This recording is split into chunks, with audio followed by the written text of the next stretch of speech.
우리 인생은 기다림의 시간의 연속입니다. 아기가 태어나기까지 10달 동안의 기나긴 기다림이 우리에게 있습니다. 또 이 아기가 자라기까지 수많은 기다림이 있고, 학교에 입학하고 졸업하고 취업을 하고 결혼을 하기까지 부모는 수많은 시간들을 자녀를 바라보며 기다립니다. 농부는 씨를 뿌리고 열매를 맺기까지 오랜 시간을 희망을 가지고 땀을 흘리며 기다립니다. 전철역에 가보면 그 수많은 사람들이 모두가 기다리고 있습니다. 우리 인생은 기다림의 이야기들이 가득 차 있습니다. 성경의 이야기도 기다리는 이야기입니다. 구약의 이야기는 메시아가 오실 것을 기다리는 이야기이고, 신약의 이야기는 이 땅에 오신 예수님께서 다시 오실 것을 약속하신 그 말씀을 믿고 메시아의 재림을 기다리는 이야기가 신약입니다. 구약에서 이스라엘 백성들은 늘 메시아의 도래를 기다리며 살았습니다. 그것은 이스라엘 백성들의 삶이 늘 황폐했고 일정 시기를 제외하고는 너무나 고통스러웠기 때문입니다. 이스라엘은 늘 강한 나라들 주변에 살면서 늘 그들의 공격을 받았고, 아내와 딸들은 잡혀가고 아들들, 일할 젊은이들은 노예로 끌려갔습니다. 이런 고난의 시기를 지나면서 그들은 울면서 기도하며 메시아의 시대가 와서 우리를 구원하여 주기를 간절히 기도했습니다.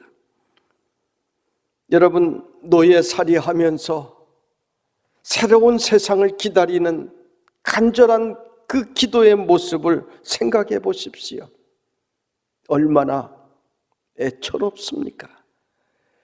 예수님이 오실 때에도 영적인 암흑기에 메시아의 오심을 간절히 기다리는 두 사람의 이야기가 성경에 기록이 되어 있습니다. 시므온과 안나입니다. 시므온과 안나는 민족을 사랑하는 애국자들이었고, 이들은 성전에서 머물며 눈물로 메시아가 오시기를 기도했습니다. 시므온은 마침내 성전에 오신 아기 예수님을 보고 예수님을 품에 안고 고백하기를, 주제여 이제는 말씀하신 대로 종을 평안히 놓아주시는도다, 이렇게 기도합니다. 이제 내가 그토록 평생 기도하던 메시아를 내 눈으로 배웠으니, 메시아 오신 것을 이제 확인했으니 나는 죽어도 여한이 없습니다 하는 의미입니다.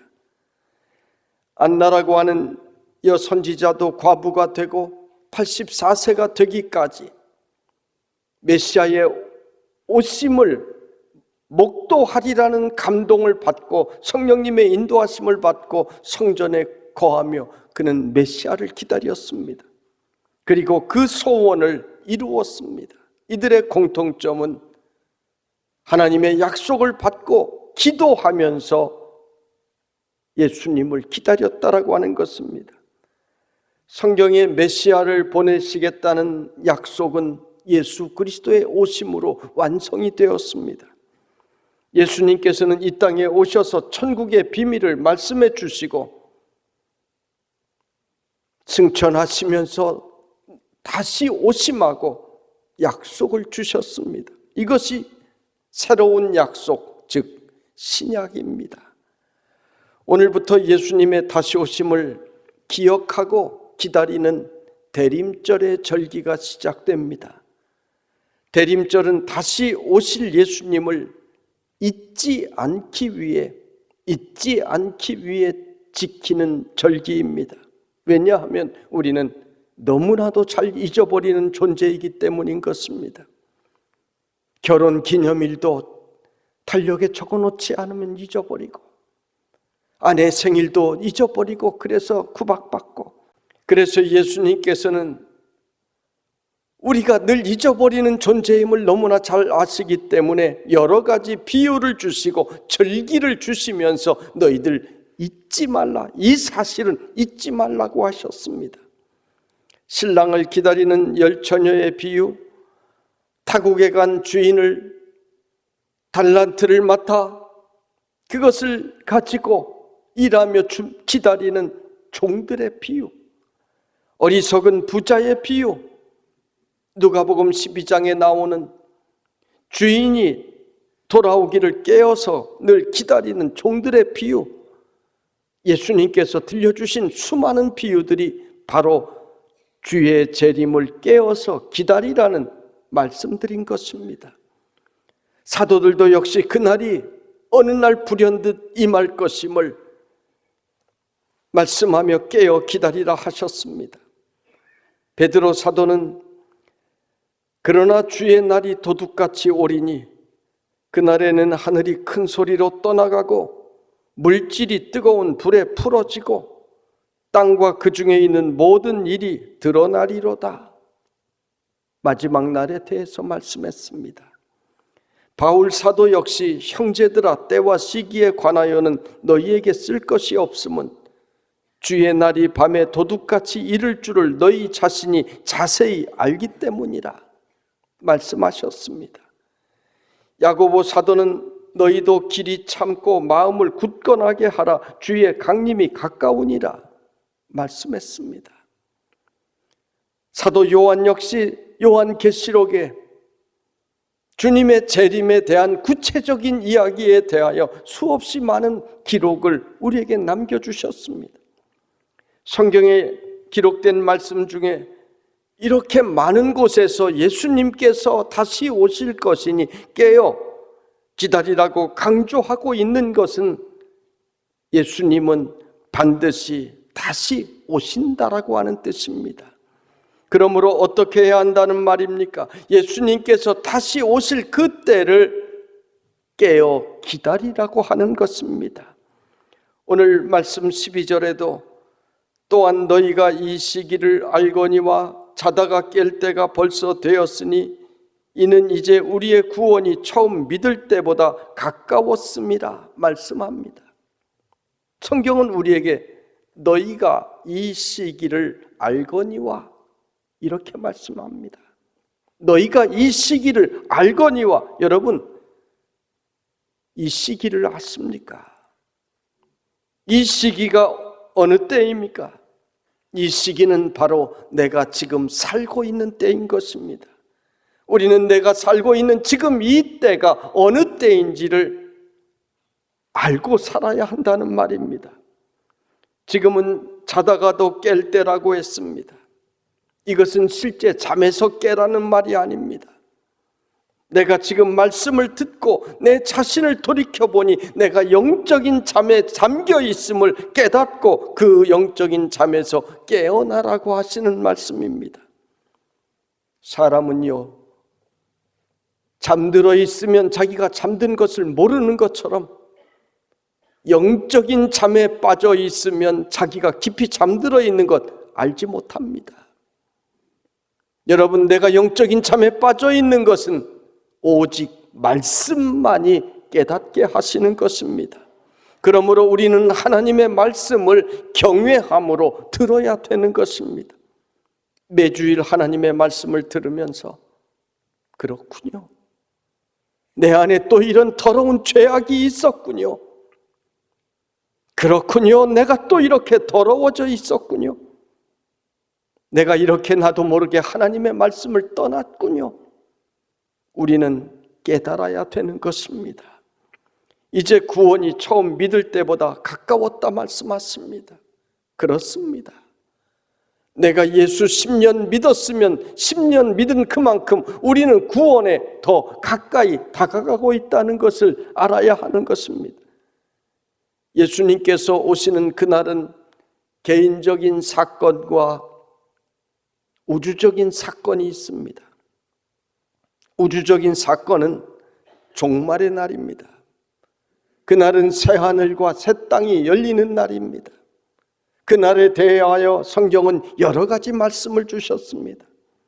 그날은 더 이상 이 세상에는 슬픔이 없고 아픔이 없고 전쟁이 없고 고통도 없고 죽음도 없고 미워하는 것도 없는 주님을 맞이할 준비를 한 자들이 영원한 생명을 누리는 그날입니다. 그날이 언제일지 우리는 아무도 모릅니다. 1년 후가 될지 1만 년 후가 될지 아무도 모릅니다. 예수님께서 다만 힌트를 주신 것은 그날은 아무도 모른다고 하시고 땅끝까지 복음이 전파될 때 내가 다시 오시겠다 말씀하셨습니다. 이단들은 이 재림의 날을 이용하여 사람들을 속입니다. 성경 공부하자고 하여 사람들의 영혼을 미혹합니다. 이단은 한 사람의 영혼을 파멸시킬 뿐만이 아니라 한 가정을 파괴하고 사회를 파괴하는 무서운 암적인 존재인 것입니다. 우리 도립교회 성도들은 이단에 미혹되는 성도들이 단 한 사람도 없기를 간절히 원합니다. 그리고 개인적인 종말의 사건은 내가 이 세상을 떠나 주님 앞에 설 때 이루어집니다. 우리 인생이 언제까지 살지 내 마지막을 우리는 아무도 알 수가 없습니다. 요즘은 코로나19로 인하여 더욱 그렇습니다. 그래서 우리는 항상 깨어서 준비해야 되는 것입니다. 남미나 아프리카 같은 곳에 가면 시골에 버스가 오는데 정해진 시간에 딱 맞춰 오는 것이 아닙니다. 몇 시간 연차 가는 건 막 9시간, 10시간 연차 가는 거 기본입니다. 그리고 사람들은 그것을 아주 당연하게 그냥 기다립니다. 한 번 버스를 놓치면 일주일을 기다려야 할 수도 있습니다. 버스를 기다리는 사람은 오늘 버스가 온다 하면 일찍 나가서 시간에 맞추어서 그 자리에서 움직이지 않고 기다려야 합니다. 몇 시간 기다려도 오지 않는다고, 내가 집에 잠깐 들어가서 볼일 보고 온다고 하면 버스가 그 순간 지나가고 맙니다. 몇 시간이고 아무리 어떤 일이 있어도 참고 지키고 서서 기다려야 그 버스를 탈 수가 있는 것입니다. 여러분, 예수님께서 오신다고 하는 날은 날짜가 정해진 것이 아닙니다. 그날은 도적같이 온다고 했습니다. 그래서 언제든지 깨어서 우리는 기다려야 하는 것입니다. 깨어 기다리라 했습니다. 성령의 사람은 말세의 징조를 알고 깨어서 기다립니다. 성령님께서 깨닫게 하십니다. 너 그 길로 가면 안 된다. 너 일어서라. 우리에게 가르쳐 주십니다. 어떤 분은 세상을 떠나는 시간도 알고 준비하는 분도 보았습니다. 하루는 한 권사님이 자녀들 다 불러 모으더니 오늘 주님께서 나를 오라고 하신다. 목욕하고 새 옷을 갈아입고 찬송 부르고 계시면서 건강하신 분이 갑자기 돌아가신 분도 보았습니다. 저희 부친께서도 이번 주에 하나님께서 부르신다. 그리고 시골에 계시다가 걸어서 서울로 오셨습니다. 그리고 그 주 세상을 떠나셨습니다. 신령한 사람은 하나님께서 징조를 깨닫게 하시고 우리로 하여금 깨어 준비하게 하시는 것입니다. 책에서 읽은 이야기인데 배에서 불이 나려고 하면 배에 있는 쥐들이 마구 소동을 벌이고 바다로 막 뛰어든다고 합니다. 옛날 집에 불이 나려고 하면 쥐들이 먼저 움직입니다. 언젠가 들은 이야기인데 시골의 한 집사님 집에서 동네 잔치 하려고 개를 잡는다고 하니까 이 개가 어떻게 아는지 일부러 맛있는 밥을 주었는데 밥도 안 먹고 가만히 앉아 있더라는 거예요. 이상하다고, 이거 어떡하나 그러시는 것입니다. 동물들도 저들의 죽을 날을 알고 준비하는데, 여러분, 사람이 죽을 준비 안 해서야 되겠습니까? 기차를 타고 가다가 내릴 곳이 다가오면 안내방송이 나옵니다. 다음 역은 천안역입니다. 내리실 손님은 잊으신 물건 없는지 확인하시고 천천히 입구로 나오시기 바랍니다. 안내방송이 나옵니다. 그러면 모두가 잠을 자다가도 내 짐을 확인하고 옷매무새 단정하게 하고 내릴 준비를 합니다. 여러분, 우리가 가야 할 하나님 나라가 가까이 왔는데 그냥 누워서 잠만 자면 되겠습니까? 내릴 준비해야 되는 것입니다. 예수님께서 지금 오신다 그러면 어떻게 하시겠습니까? 예수님이 오실 때 두 가지 반응이 있습니다. 한 사람은, 아니 예수님 왜 이제 지금 오십니까? 제가 예수님 얼마나 기다렸는데요. 이렇게 이야기하는 사람이 있고, 또 한 종류의 사람은, 아니 주님 왜 벌써 오십니까? 조금 더 있다 오실 줄 알았는데요. 저는 아직 봉사하지 못한 일도 많고 원수와 청산해야 될 일도 있고 회개할 일도 있는데 벌써 오시면, 갑자기 오시면 어떻게 합니까? 하는 이야기입니다. 그러므로 12절에 뭐라고 말씀하십니까? 밤이 깊고 낮이 가까웠으니 그러므로 우리가 어둠의 일을 벗고 빛의 갑옷을 입자 말씀합니다. 밤이 깊으면 고난이 많습니다. 예수 믿기 어려운 세상이 옵니다. 그래서 우리는 빛의 갑옷을 입어야 하는 것입니다. 어떤 옷입니까? 빛의 갑옷을 입어야 하는 것입니다. 빛의 갑옷을 입는 일에 대하여 오늘 성경은 몇 가지를 말씀하고 있습니다. 낮에와 같이 단정히 행하고, 낮에와 같이 단정히 행하고라고 했습니다. 이것은 우리의 옷차림을 말하는 것이 아닙니다. 우리의 평소의 영적인 옷차림을 말하는 것입니다. 정결하게 살라는 것입니다. 방탕하거나 술 취하지 말며, 방탕함은 기분 내키는 대로 사는 사람을 말합니다. 마시고 즐기며 제멋대로 사는 사람입니다. 내가 내 인생 사는데, 즐기며 사는데 왜 상관이냐 하는 사람입니다. 술 취하는 사람은 술을 즐기거나 알코올 중독자를 말합니다. 술에 취해 살면 하나님께서 주신 거룩한 영이 그 사람을 지배하는 것이 아니라 술이 그 사람을 지배합니다. 그래서 술이 시키는 대로 생각하고 술이 시키는 대로 행동하게 되는 것입니다. 음란하거나 호색하지 말며, 음란과 호색은 우리 모두의 속에 들어있는 본성입니다. 음란과 호색은 그 본성 속에 있는 정욕의 노예가 되어 사는 사람을 말합니다. 음란과 호색은 인생을 망가뜨리고 영혼을 망가뜨립니다. 다투거나 시기하지 말고, 우리 인생은 늘 다툼이 있고 시기가 있습니다. 나는 원치 않아도 내 주변에 수없이 나를 다투게 만들고 시기하게 만드는 일들이 일어납니다. 오늘 성경에 기록된 방탕과 술 취함, 음란과 호색, 다투거나 시기하는 것은 특별한 사람들만이 하는 것이 아닙니다. 우리의 본성이 이런 것들을 좋아합니다. 예수 믿고 성령 받아도 이 죄의 뿌리는 완전히 사라지지 않고 어느 틈에 또 올라옵니다. 그래서 위에 열거한 죄의 모습들을 우리는 평생 동안 밭에 잡초를 뽑아내듯 계속해서 뽑아내야 되는 것입니다. 우리는 거룩한 백성이 되었지만 한 번 되었다고 영원히 되는 것이 아닙니다. 그 거룩을 완성하는 데는 평생토록 해야 되는 것입니다. 이것이 바로 성화입니다.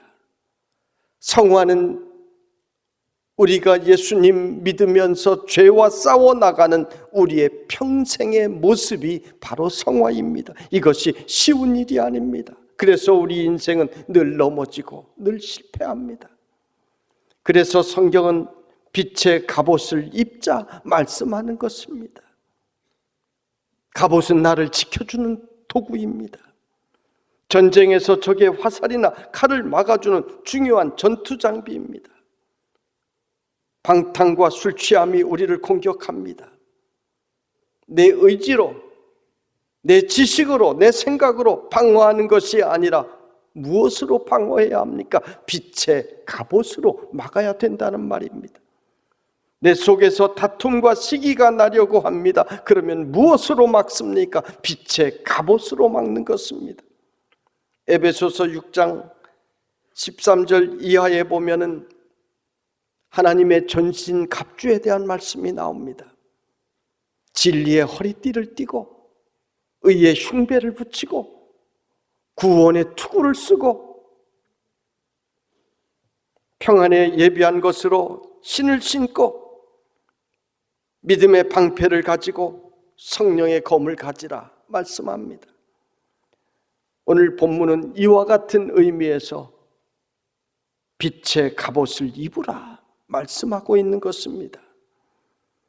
마지막으로 14절 말씀을 보시기를 바랍니다. 오직 주 예수 그리스도로 옷 입고 정욕을 위하여 육신의 일을 도모하지 말라. 이 말씀은 지금까지 말한 인간의 모든 욕심을 벗어날 수 있는 마지막 결론의 말씀입니다. 이것은 주 예수 그리스도로 우리가 옷 입는 것입니다. 빛의 갑옷인 예수 그리스도로 우리가 옷 입고 사는 것입니다. 우리는 지금 코로나 팬데믹으로 인해 영적인 밤을 지나고 있습니다. 내가 기억하는 신앙생활한 60년 가까운 그 기나긴 세월 동안 신앙생활하는데 지금처럼 어려웠던 적은 없습니다. 많은 사람들이 신앙을 잃어버리고 많은 사람들이 예수님을 떠나가고 있습니다. 나도 모르게 어둠이 우리를 자꾸만 잠식해 들어오고 있습니다. 여러분, 이 세상에서 내 힘만 의지하면 패하고 넘어질 수밖에 없습니다. 우리는 주님의 도우심이 있어야 합니다. 그것은 바로 오직 주의 옷을 우리가 그 옷을 입는 길밖에는 없는 것입니다. 주 예수 그리스도로 옷 입으면 우리는 예수님 따라 사는 사람들이 되는 것입니다. 예수님이 하신 것처럼 우리도 기도하고 예수님처럼 말씀으로 세상을 이기며 살아가는 것입니다. 예수님처럼 권능을 가지고 마귀 대적을 이기는 것입니다. 예수님처럼 기도로 응답받는 것입니다. 마지막에는 하나님의 뜻을 이루는 사람이 되고 상급을 받는 착하고 충성된 종들이 되는 것입니다. 주님께서 오실 날이 언제입니까? 우리는 그날을 알지 못하지만 대림절을 통하여 우리는 연습을 하는 것입니다. 주님을 만날 그날을 우리는 이렇게 연습하는 것입니다. 그러므로 이 대림절 기간에 말씀을 통하여 나의 죄를 돌이켜보는 시간들이 되시기를 바랍니다. 평소보다 더 기도하며 더 근신하며 하나님께 더 가까이 나아가는 시간들이 되시기를 원합니다. 우리 도림의 성도들은 모두가 주님의 다시 오심을 깨어 기다리고 소망하며 살아가는 성도들이 되시기를 주님의 이름으로 축원합니다.